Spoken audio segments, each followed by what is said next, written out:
they're leading in a lot of sectors. And I think more and more people are starting to recognize that, especially even the most like deluded American, right? Who kind of realizes that things are not great in the United States of America right now.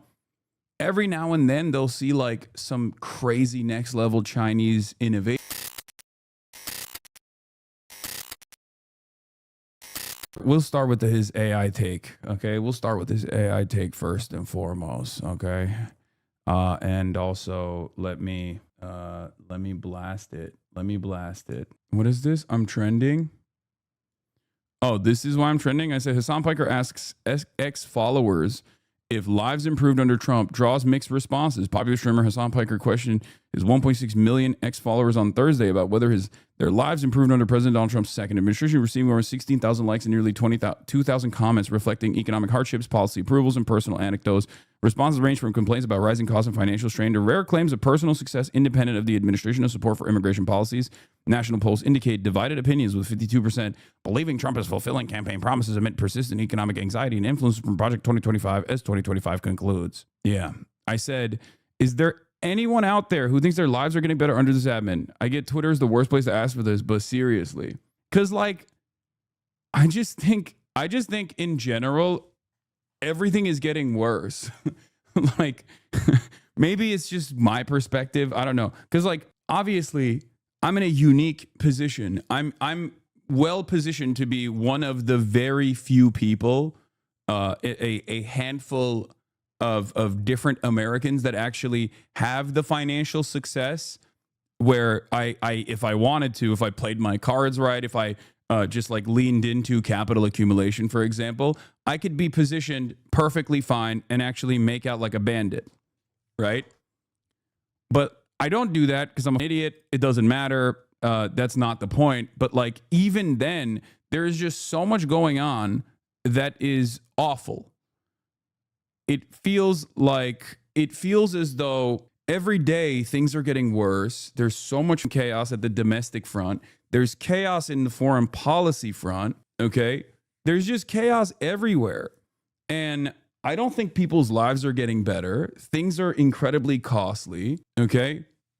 Things are more expensive than they were before. It kind of feels like the system is breaking down and people are just like, well, what am I supposed to do about it? I have nothing that I can do about this. I just can only work my regular job and hope that I can make ends meet. Like, it just feels as though that is the meta. There are some who think like, well, at least we're owning the libs. You know what I mean? There's definitely some of those guys out there who are just like, well, we're owning the libs. But I don't think those guys are that prominent. I don't think those guys are that, like, I think even those guys are still hurting, right? Yeah, nothing bad can happen. Only good can happen. But we're mass apprehending and arresting immigrants that are, one, doing jobs that no Americans want to do, no American citizens want to do, instead of like giving them the proper documentation to be able to work in the United States of America with the appropriate clearance.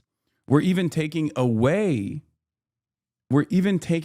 people's clearances when they do have that proper work authorization so that we can deport them. We're also making life incredibly unstable. Oh no, my slave labor. That's a really tough way to approach this, because that's not my argument at all. My argument is we should abolish the slave labor like conditions by giving these people the proper documentation and the proper work clearance, and then allowing them to participate in labor unions so they can improve their improve their living circumstances, improve their material conditions, demand more of the pay of the output that they generate, alongside the rest of the already documented and existing American working class.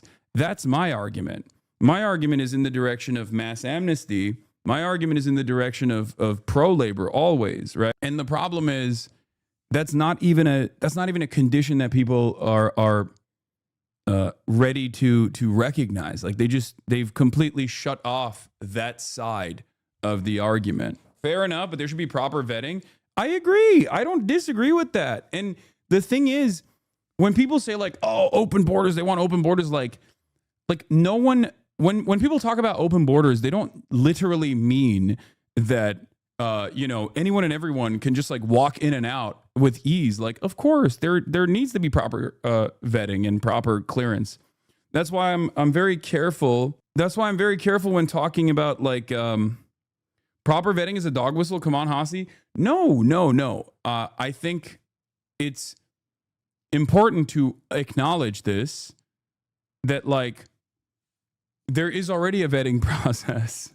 These guys that were apprehending at courthouses have already been vetted by the federal government, and people don't understand that. They think these are people who just like snuck into the country, and the government has no idea about who they are or where they are or what they do. It's just wrong. They actually are constantly checking in with ICE. ICE is now betraying the like handshake agreement, I guess, that kept these people in the country and working to make a statement about mass deportations. They're simply using this as a way to make it seem like, to tell the most racist people in this country that like they're doing a good job, that they're literally arresting people that are simply trying to make ends meet. It's very stupid. Don't say that Americans don't want to do the jobs, even if the jobs suck, because you're capitulating the narrative that the real problems that American workers are at fault for immigrants coming to do those jobs. No, I'm just talking about the reality, man. I'm just talking about the abject reality, okay? Case, I think this is difficult to argue against. More Americans would be totally on board with doing these jobs if they paid higher, if they had better work conditions. And ironically enough, if they hired more people, for example, so that the workload was distributed evenly amongst a larger population of workers who were getting paid even more. But in any case, that's not even, we're so far removed from that argument. We're so far removed from that argument right now. It's just like, doesn't even make sense. What I was simply talking about is we're also hemorrhaging the brain drain. There's like a reverse brain drain now. We're immigrants of all sorts that propped up this country, that made the United States of America the greatest superpower in existence, was largely due to the fact that everyone wanted to come here. Okay. There's obviously a lot of different reasons for it beyond that, but like everybody wanted to come here. All of the high earners, all the people that come from a background of financial security, that got like education, they got college education, like they all wanted to come here. Like my grandfather, okay, he was an engineer. He was like a straight up serious engineer, and he came to the United States of America, and he didn't continue being an engineer. You know what I mean? Well, he also he became like a what is it called when you like sell houses and shit? That's what he did. But like this story is something that this story is a realtor. This story is like very, very common, right? It's a very common story. Like chemical engineers from like Afghanistan come to the United States of America and they become like cab drivers. You know what I mean? Your grandfather, that's a 5% of an American dream. Damn, dude. Hassan, seems like your career is based off of opposing opinions. Wow, thank you, Squirtus Piss. That's an insightful take. The reason why I'm bringing all this stuff up is because like that was a huge deal. That was what made America like such a competitive force around the world, you know? And now we're terrifying the immigrant academics because they're woke and gay, because we're just so obsessed with this anti-intellectualist slant that we're engaging in, that we just treat immigrants like dog shit. Documented immigrants, if they speak out against Israel, it's like, well, sorry, we're going to cut your research funding. Like, that's insane. That's an insane thing to do. I don't even Like someone was saying, we're cutting off our nose to spite our faces, but honestly, it feels even worse than that because we're not even spiting our faces at this point. We're just cutting off our nose because we love cutting off our noses. That's what it feels like. And we're not even cutting off our nose. We're chopping our heads off. So I don't know. There's a reason why I feel like China's going to be cleaning our lunch money, right? Like they're leading in a lot of sectors, and I think more and more people are starting to recognize that, especially even the most like deluded American, right? Who kind of realizes that things are not great in the United States of America right now. Every now and then they'll see like some crazy next level Chinese innovation and they're like, well, why don't we have that shit here? Right? Like that's our thing. What do you mean you guys figured out bone glue, organic bone glue? That was us. We used to do that. That was supposed to be our thing. Why is that your thing now? Meanwhile, what we have to look forward to is a government shutdown and the military being deployed. Like we have the fattest Texas National Guard people flying out to Illinois so they can engage in warfare with the regular folks of Chicago. That's insane. That sucks. That sucks. It's so sad to see, because at the end of the day, a lot of people will say, oh, Hasan, you're anti-America. You said America deserved 9/11. You hate America. Why are you here, you piece of shit? And it's like, I advocate for the things that I want in America because I think this will make everyone's lives better, right? I'm a stubborn piece of shit. I could have just moved somewhere else and continued my commentary, right? I could be doing this from Europe. I could be doing this from Canada. I could be doing this from any place I want to. But the reason why I stay here and the reason why I continue this is because I'm a stubborn piece of shit who wants America to do better, right? And a lot of people don't understand that. They just don't. If America was doing great things, then I would be saying it. I'd be the first champion. But yeah, this is another thing that was like rage inducing, I think, for a lot of people. Sure, this seems impressive, but think of how ridiculously far China lags in funding wars in the Middle East, says Jeet here, writer for The Nation. China officially opens the world's tallest bridge, completing the project in under 4 years. I'm about to say something that a lot of people are going to consider to be a little xenophobic. There is an Ameribu element to Chinese culture that I low-key think is gauche, a little gaudy. Because this bridge is awesome, okay? And it's an impressive feat of engineering, and I love that. But I'm going to say something that people are going to get mad about. Hear me out. The color of the bridge is not what I'm talking about. The restaurant is cool. All that stuff is cool.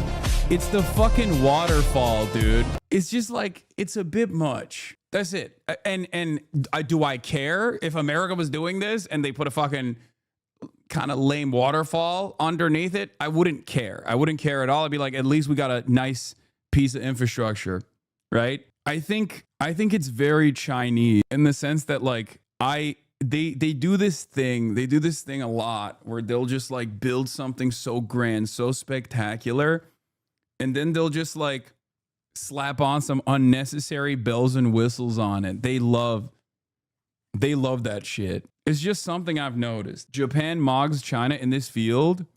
I don't think so. I think China loves its decorations. They love their decorations. They really do. I think it's a little tacky. That's all I'm saying. It's just a little tacky. I've noticed this in the cars as well, in the cars that they put out there with all the fucking bells and whistles that the cars have, and I'm just like, this seems unnecessary.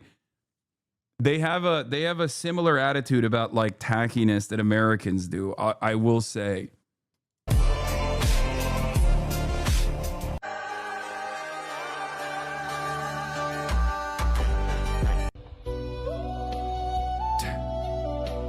Like, this is so dumb. But you hate brutalism. Make up your mind, but you hate brutalism. The older I get, the more I appreciate brutalist architecture.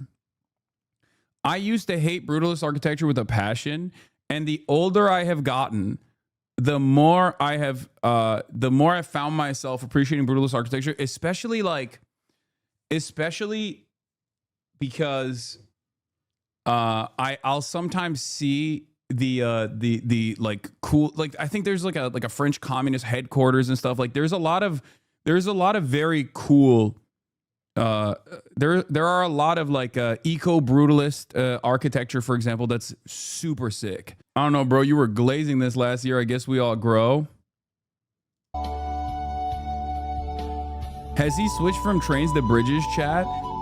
No, I just love infrastructure. I've talked about this before. It's not like trains, bridges. I've talked about this when my brother made me go off-roading, and like the thing that I found to be incredible was imagining how they put those fucking like massive pylons or whatever they're called that take energy from dams and then bring it all the way to the cities. Like, I love infrastructure of all sorts. Obviously, in America, a lot of the infrastructure that we have is kind of ass because it's all like highways and it's all just like highways and parking lots and shit. But yeah, the transmission towers. Like, I think about how difficult it must be to build those transmission towers and put them on top of like these mountains. You know what I mean? I think it's awesome. It's like man overcoming nature in some ways, and I think that's very cool. That's what we're here to do. It would be nice if we also were more careful and considerate to the environment in the process, and find ways in which we can coexist. But yeah, infrastructure is dope. Have you seen Iranian brickwork apartment buildings? Yes, those are sick.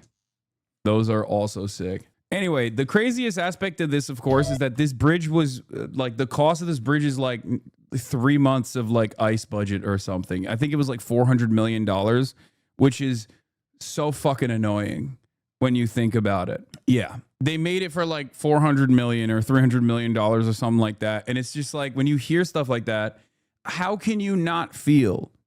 How can you not feel like we're getting lapped, dude? How can you look at this situation and not go, come on, brother, we got nothing. We got nothing, dude. We got nothing. We're just getting scammed. America is just a nation state of scammers that are constantly trying to fuck one another over.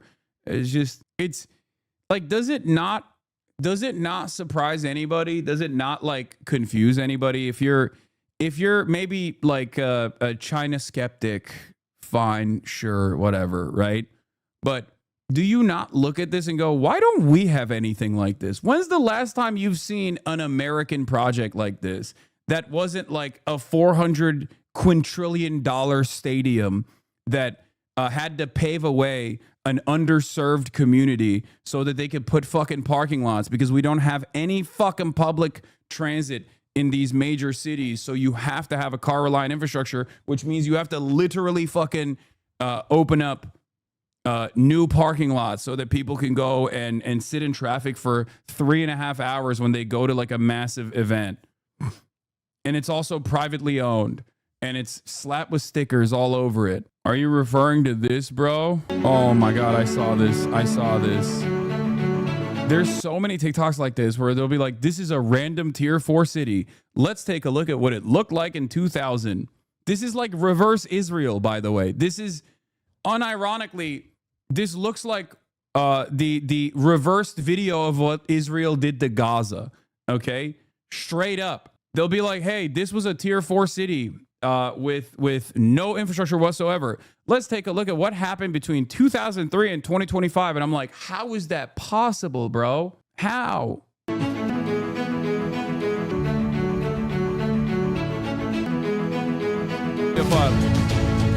Out of the gold. Peace. Bringing back nature, although I will say China needs to work on keeping their wildlife from dying out like the giant salamander. I think they're making, I mean, they're fucking super pragmatic about a lot of stuff. But one thing they have done that I've seen at least is like they do a lot of like green initiatives around the desert in an effort to make the surrounding areas of the desert like more habitable. So they do plant a lot. Like they are really invested in reforestation initiatives all over.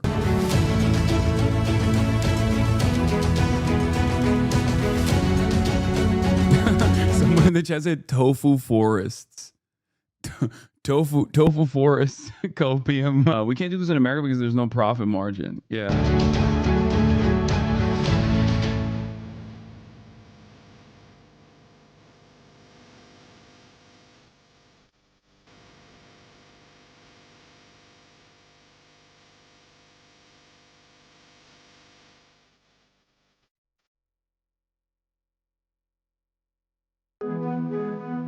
Bro, it just keeps going. It just keeps going, man. The West is only good at making and protecting pedophiles and bombing shit. No, that's not even true. Like, the West for a what's up, dog killer? This guy, this guy said, I am a dog killer. Yani otizmliyi mi tasarlamıyorsun? That's crazy, man. All right. I think he's confusing me with the Department of Homeland Security Secretary Kirsty Noem. Yeah. Or maybe he was talking about how I fucking eat them dogs, okay? I'm a hot dog killer. That is true. I fucking down those shits. I down them.